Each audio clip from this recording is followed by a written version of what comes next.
All right, we are back in our Atlas of the Heart series talking about what I think is such a good book for navigating your emotions and giving the language for that, right? So we have been through a few chapters. We are going to go into something that I think is a lot of fun, which is places we go when it is beyond us, right? And like it is beyond us, meaning like we don't have the capacity for it. We don't quite understand it. What we're experiencing is beyond what we are capable of comprehending, quite frankly, right? And so what we're experiencing, fun stuff, right? Awe and wonder. I think we need to experience more awe and wonder, right? Because things get mundane, things get kind of monotonous, things get kind of routine, things get kind of commonplace. And so we don't get really a lot of awe and wonder unless we like travel, or you can cultivate awe and wonder in your normal life. Simple moments can do this, right? But it is something that has to be cultivated. Very naturally, when we're in awe, we get kind of like overwhelmed by whatever the thing is. That's true also with wonder. They're both overwhelmed by the vastness of the thing. Awe, we just kind of sit in it. We just are like, whoa, this is almost incomprehensible, right? Like there's this really cool comic in the book that it looks like the difference between awe and wonder. And awe is like us looking up at the night sky, and wonder is like interacting with a butterfly, right? It's like a little bit, the difference is when you're in awe, you're just sitting in it. You're just like, wow, look at that thing. And when you're in wonder, you're like, I don't understand this. I'm really impressed by it, but I want to understand it. So can I understand it in some way, shape, or form, right? Like that's why there's the butterfly there. Like, can I cultivate the capacity to understand this thing? And, for some things we can and some things we can't. And so when we're sitting like in the Grand Canyon, right, or the night sky or the beach, like a lot of the times we're in awe. We're just like, wow. And you just look around and you're like, oh my goodness. But wonder, it's like, huh, I wonder.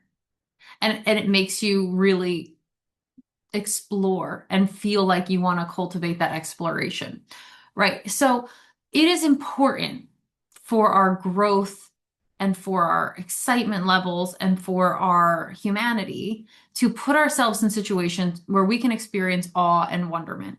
And again,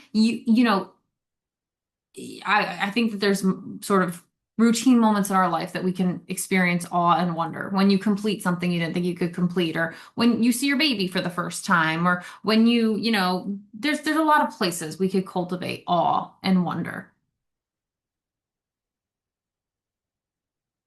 Especially when you know God. You start to be like, wow. Like you can watch an ant on the ground and be like, wow, how impressive that he can do this thing. And I think that's why, you see wonder in the book. We've got this little comic about the butterflies because it's like, everything's kind of got a system. Everything has like its own universe, our whole internal network, right? Like you can just study the heart and there's so much going on there. You can just study the brain and there's so much going on there. We still don't know so many things about the brain and consciousness and how it functions and TBIs, right? And you can just study your brain and be like, whoa, there's a lot going on here. But then the whole body is like that. And it's this whole network that interlaces with each other, and that's looking inward, right? You can look outward at the small things. You can look outward at the big things, right? There's just so much when you start to realize the fullness of an object, subject, or topic that it can bring you into awe and wonder for life and how these things function and operate, right? And so when you're in awe, you just let it function and operate, and you just take note of it and you just sit in it. And when you're in wonder, it's operating and it's functioning, and you're trying to understand why and how, et cetera, et cetera. Okay, so awe and wonder are two really fun, I think, emotions that we should be experiencing and cultivating intentionally. When that's like kind of positive. When we move into too much, it's beyond us, we get into confusion. And confusion can go a couple different ways, right? Confusion, when we are confused, we're like not sure, we're unclear, we're like, what's happening here, right? Like, what is going on here? And so we can get into confusion, and it can be good. It can trigger us to keep digging. It can trigger us to try to understand. It can trigger us not to give up. It can really help us to learn and grow. And actually, the research, according to Brene Brown and some of the other people she's quoting here, you actually need to be confused to grow and to gain knowledge. Because confusion is a sign that, like, I don't know something here. And it should potentially lead us to wanting to understand. And therefore, to understand, we have to learn or problem solve. Right? So confusion's not a bad thing. I say this a lot. I'm like, make it make sense to me. Right? I don't get something. I see something I don't understand. Make it make sense to me. What am I missing here? Right? I say it to people a lot. Make it make sense for me. Or if I'm like, I don't get it. I'm confused. Right? Something's not computing for me here. I'm missing data. I'm missing something. Help me to get it. Right? And so if I don't get that data, right? If I still don't get it, if somebody's like, don't worry about it, never mind, then some things can happen, right? Confusion can lead to frustration. That happens for me a lot. That happens for me a lot. Like, I get very frustrated when I have no data, false data, incoherent data, inconclusive data. And by data, I mean just like conversational points. Lies are false data. Lies by omission, no data, right?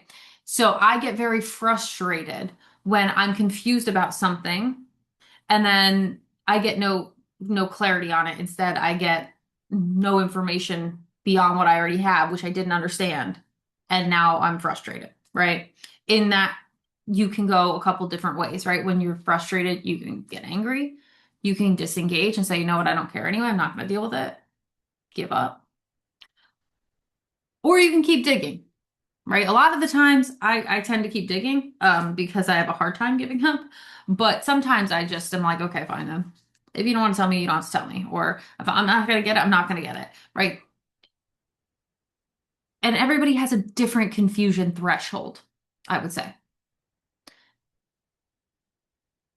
What might feel like too much confusion for me would be not at all confusing for someone else. Or something that feels like not confusing at all for me might be very confusing for someone else. So the confusion threshold, which is a Michelina term, I don't know if that exists anywhere, and I'm making that point. I think it's different for every person. How long can you sit in confusion? How long can you sit in uncomfortability? Right? For me, I feel I have a very low confusion threshold. I'm confused. I want to know. I want to figure it out right away. Right? So my zone of optimal confusion, as as Brene Brown is terming it, right? The desirable difficulty, the zone of optimal confusion is probably different than somebody else's zone of optimal confusion. Now, when we and I added this one, clarity, because I think it's where we go when it's beyond us. Well, we go to confusion, but we can get clarity. And then it's no longer quite beyond us. Now it's come back in our sphere of understanding. We make sense of what we were confused about, right? The aha moments are the moments of clarity after confusion. So it's beyond us. And then it's come kind of back to us, and we feel like we get it, or we understand something differently, or we've learned something, right? We get some clarity around it. And so I think everybody has a sort of constant shifting relationship with confusion and clarity.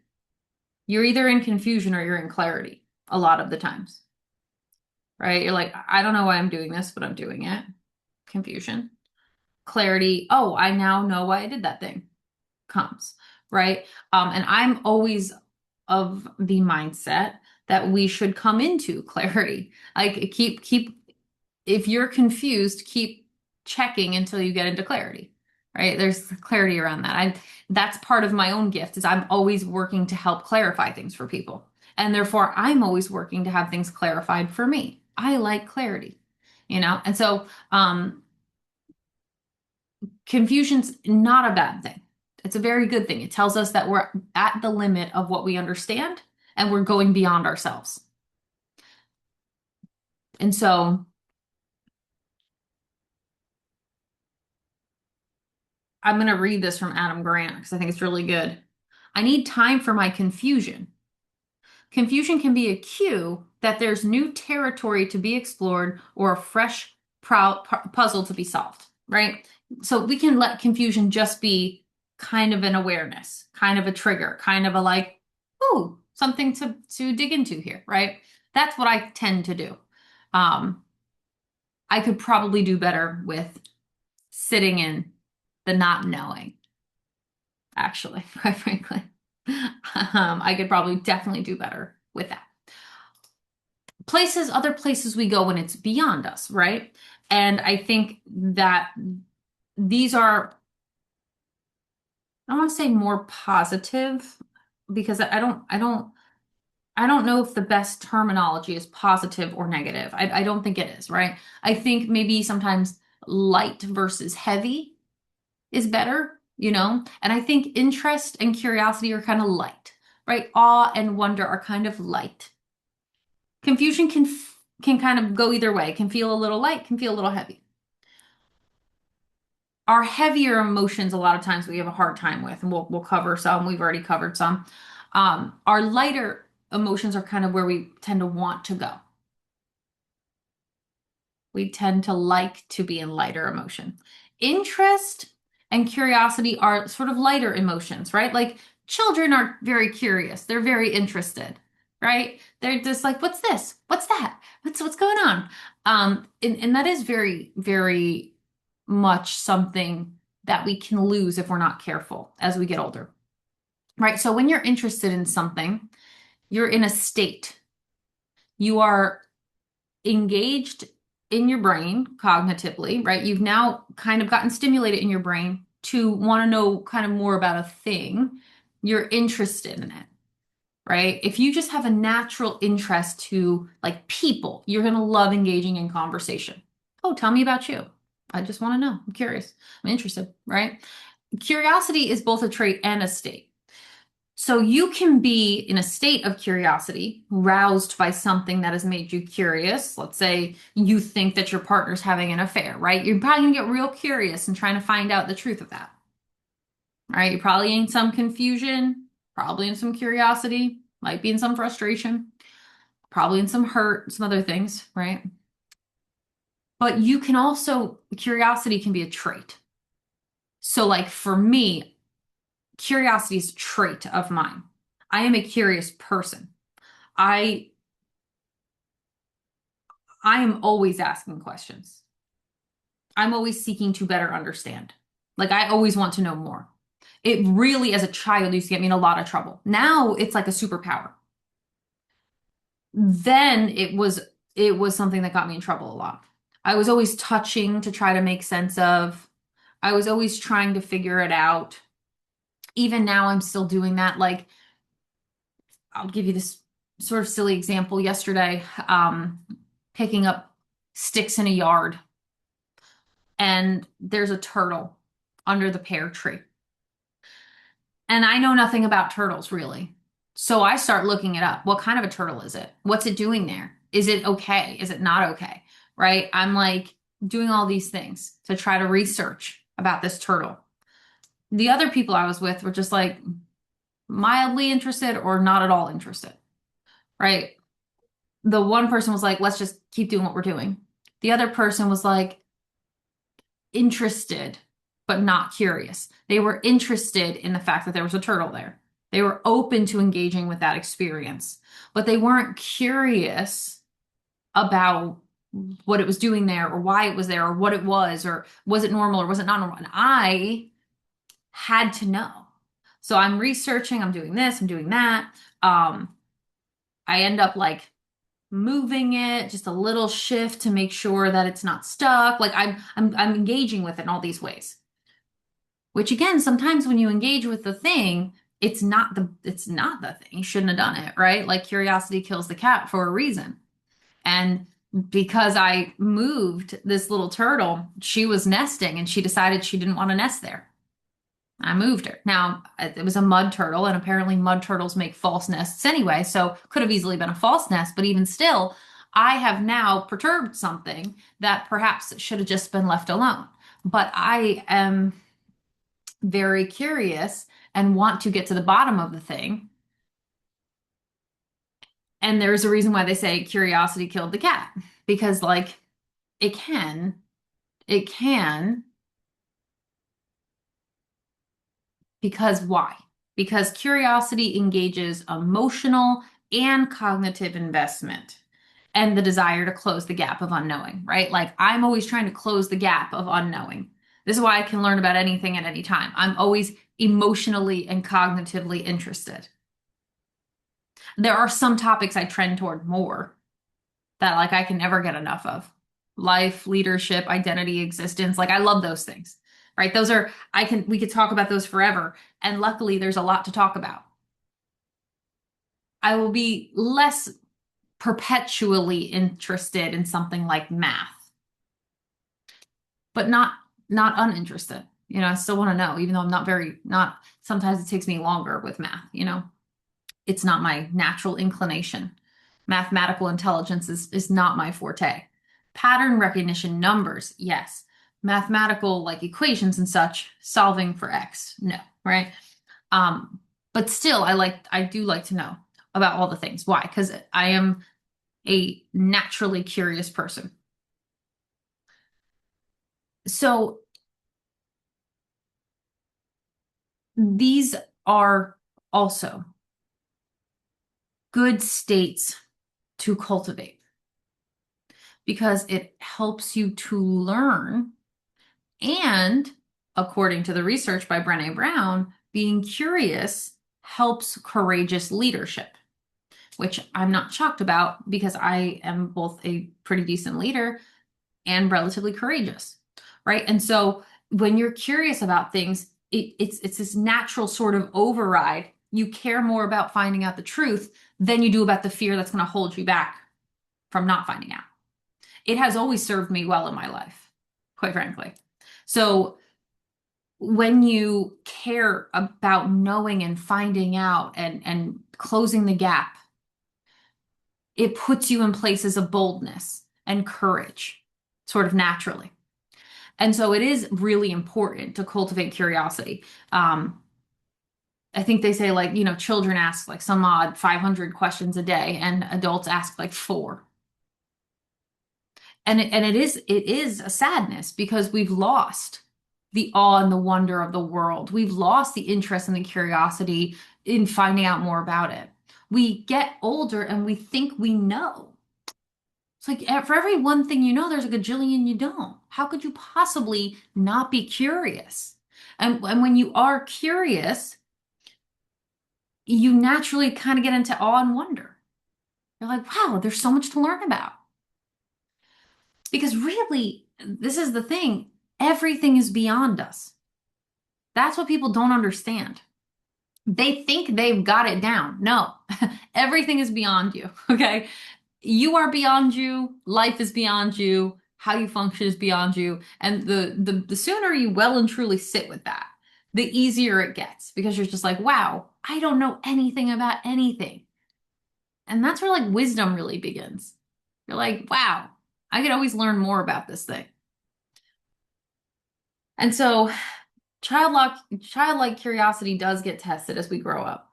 And we do get very audacious. Like we have the audacity to think, oh, I know this already. Like there's there's always something you should be learning. You should be learning new things every day. Learn a new thing every day, right? If you have become the master in the room, you need to be in a new room because there's always something to learn.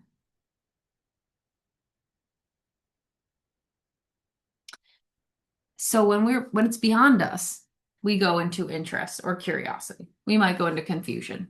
We might go into frustration. We might go into awe and wonder. But if we like kind of live like everything is beyond us, we're just like, wow, you kind of can live in a state of curiosity and interest, of awe and wonderment.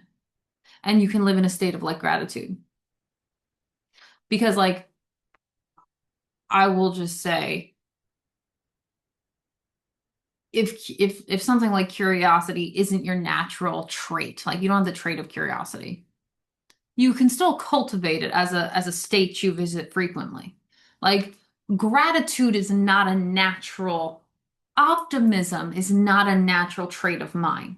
I tend to trend to the melancholic, right? But I can cultivate gratitude, and I do.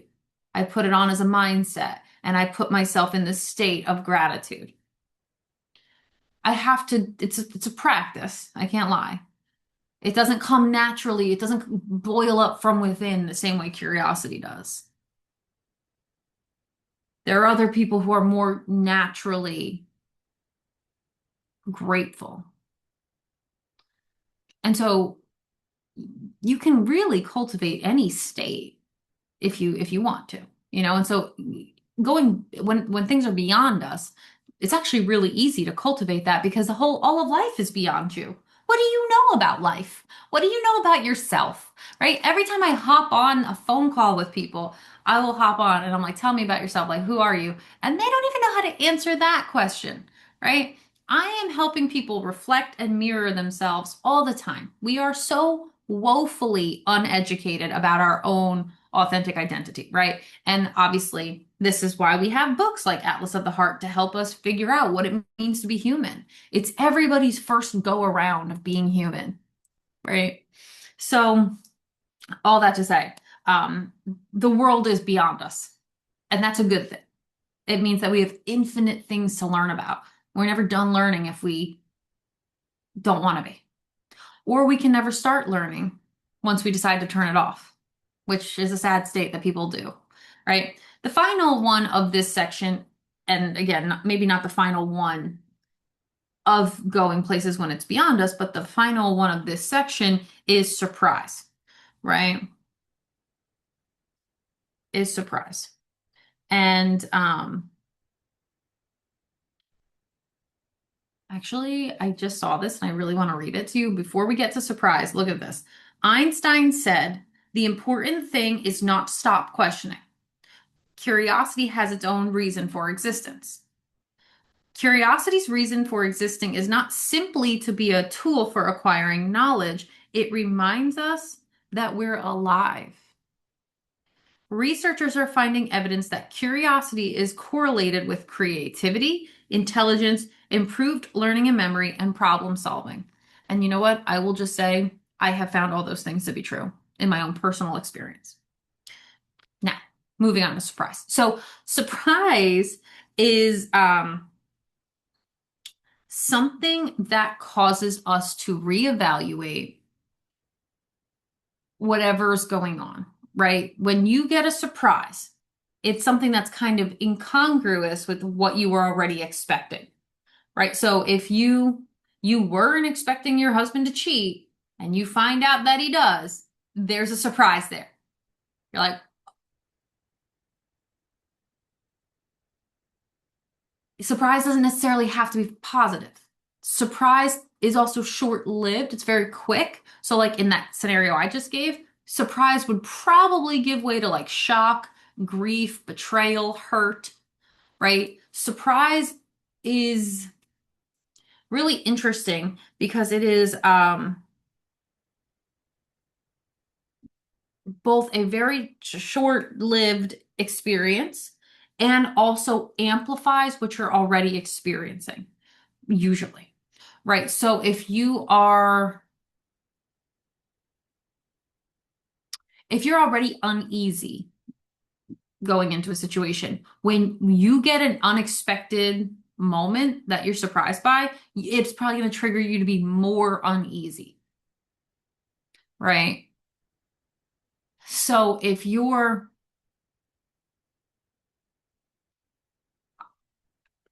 I don't know, if you are going on a date, let's say, and you're already uncertain about meeting this person and like going to this new restaurant and like doing these things, and then they bring a friend, that's gonna like amplify your uncertainty. You're already uncertain.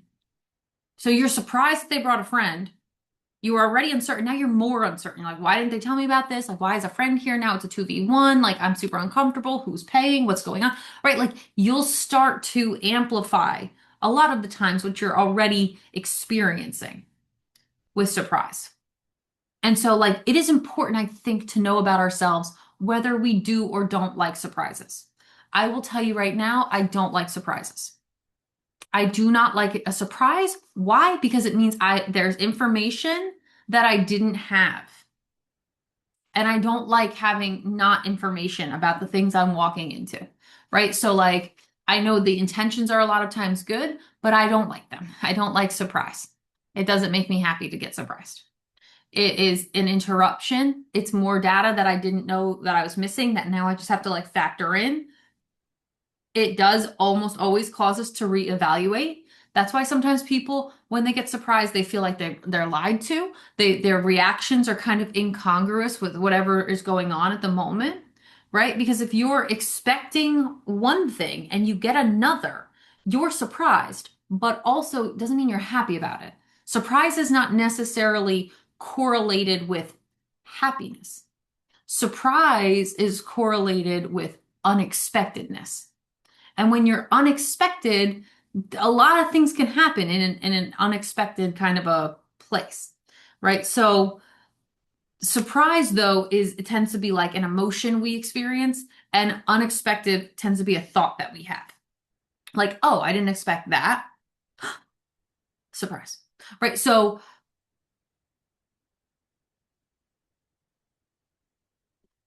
you can have a love-hate relationship with surprise. You can have a love-love relationship with surprise. If you're somebody that genuinely loves unexpected things and you just embrace that, you're going to love surprises. If you love like a happy interruption to your day, which people do, they're going to love a surprise. They're like, "Oh, how nice. Like, I didn't expect this at all. Like, I'm so excited." Not because they love a surprise, but because they're okay with being interrupted by unexpected things. You could, like myself, have a hate-hate relationship with surprises. I'm never okay with being interrupted by unexpected things. And so I don't care for it. I just don't. And so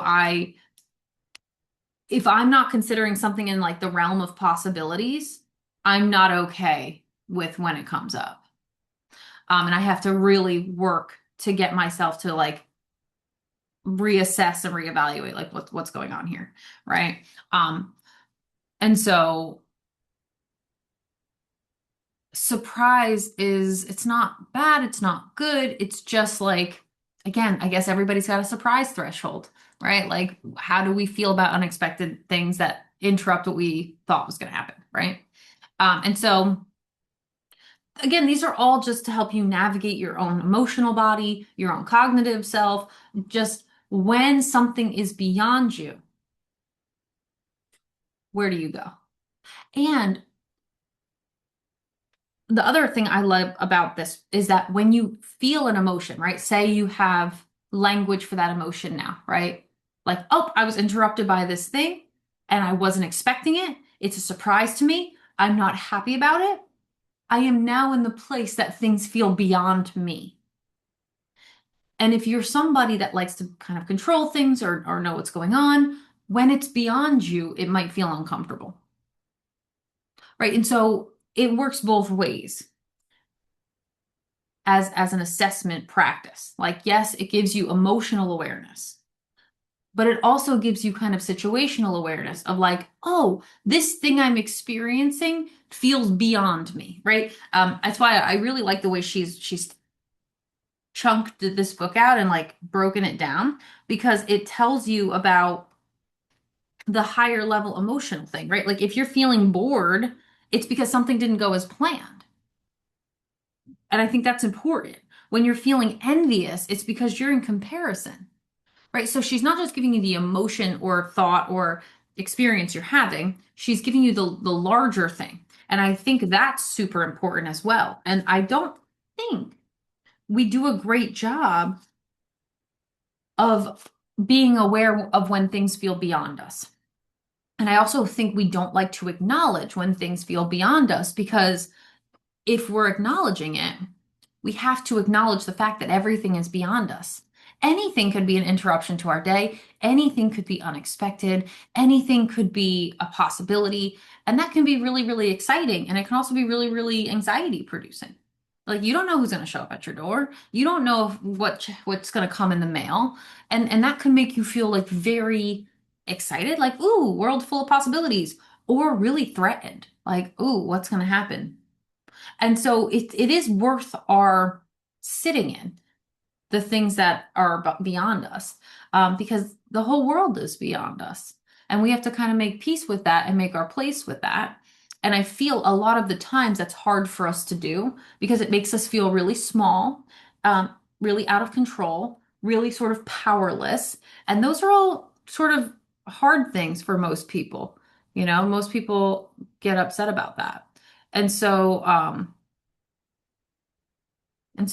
all that to say, when it is beyond us, how do you feel about it?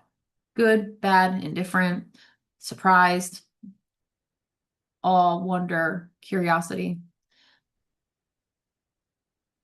I hope you are enjoying this series.